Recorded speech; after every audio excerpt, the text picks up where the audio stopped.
So if you follow this channel for a while, you know that I usually upgrade my smartphone every other, not month, but year, sometimes below a year. So this time we want to review the Samsung Galaxy S10 Plus, but not in a normal review as you know it from YouTube. We want to look at it from a different perspective because I use it as my main working device. So that's why you should subscribe to the channel and also go through the other videos. There are a lot of different videos about new work, new technology and all that stuff that is interesting. But now let's jump into this fancy new smartphone.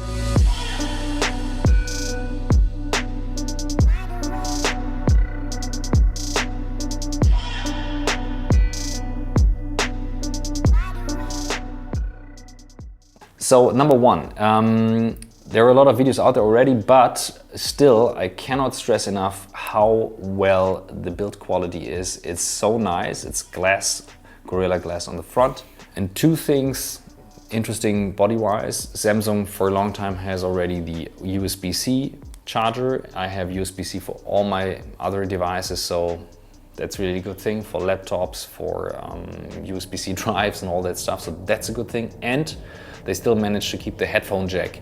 I know many of you say, oh, I don't need that anymore, but seriously, from time to time, I need a headphone jack. For presentations, as I said, it's my main work device. I present quite often from that phone, so I need separate audio and I have the headphone jack here. I don't know how long they will keep it. Most likely it's the last year. And on the other side, on the front, on the top, you have the SIM card reader and an SD card reader built in here. So this thing has a built-in 512 gigs of storage, and I added another 256 gig storage here. So that's quite some serious amount for a phone because I film quite often with that device as a backup for whatever. It's 4K, I will talk about the camera later. So it's really a working device. Let's talk about the most important thing, display.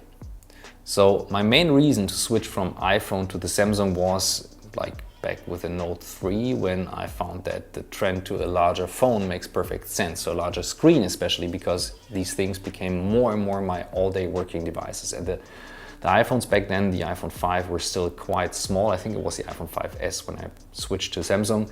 And Samsung builds most of the screens out there. They also built the screen for the iPhone 10. And this is what they are really good in.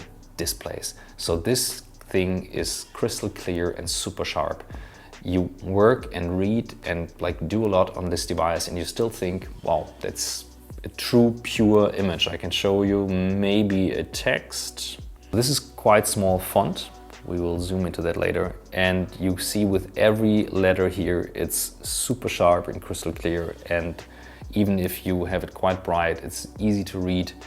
And that's, to me, a main advantage for these kind of things that you look onto all day long. Battery.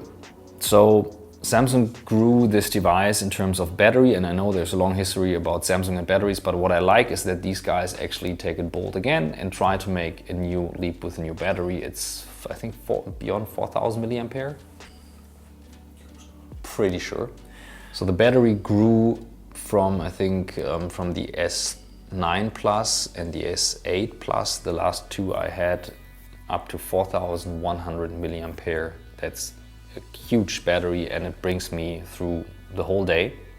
Well, I charge in between if I like work a lot, but this is a big argument for a phone of that size because the downside is it doesn't really fit into the pocket anymore, but that was already the case with the larger S9 Plus. Camera.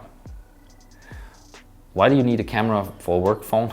I don't think I need to argue for that anymore because like big part of work these days is communication. That's what we do here on YouTube on the channel. So we make a lot of images, we make a lot of videos, and you have 3 cameras on the back, a wide angle, the normal camera, and then the tele.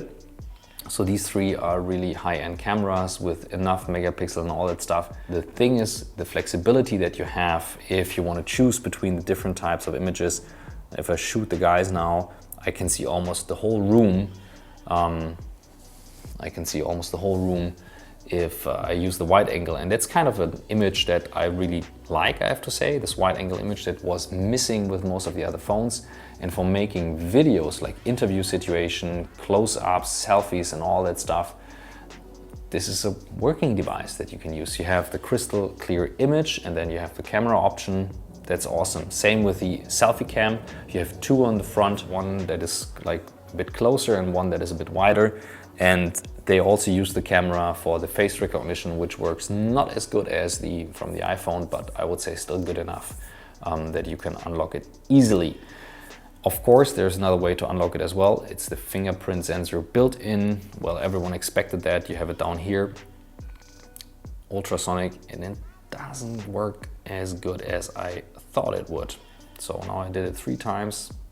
Now with the other hand, now it worked, but this is what it felt like when I picked it up. So I miss a little bit the fingerprint sensor back here, which was my main fingerprint, my main unlock way for this phone. But many other fellow entrepreneurs say, why do you have a Samsung over an iPhone? And that's the reason, because we work a lot with the Google world and the Google plugins and all these tools, and they are built into Android.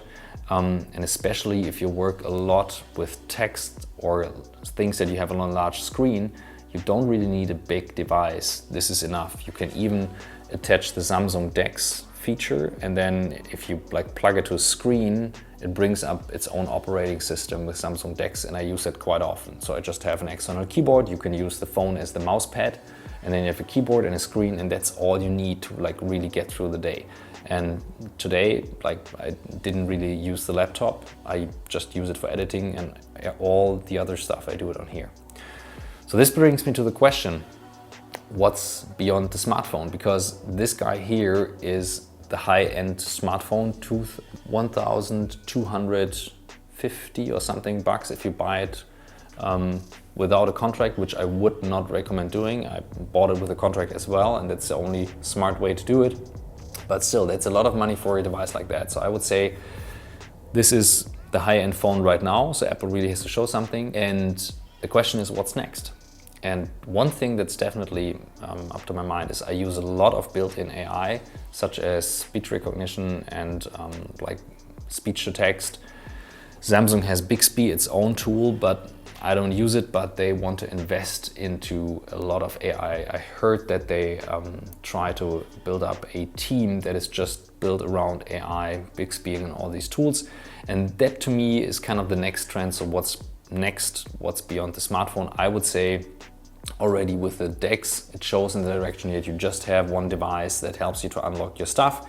You enter your data from the cloud. I do it here anyways. I have like 30 terabyte of storage in the cloud, and then you use the assistant to actually get stuff done. Opening apps, writing texts, asking for smart advice, all that stuff. And I think we will get more and more used to that. If you see some of the younger kids, like friends of ours with younger kids, they use a lot of Hey Siri, Alexa, OK Google, and they are quite used to that because they just don't want to type, which makes sense. That's kind of what I see coming next. So why another review video about this device? Well, usually it helps me if I watch a lot of review videos because they give me a different perspective if I want to buy something or not.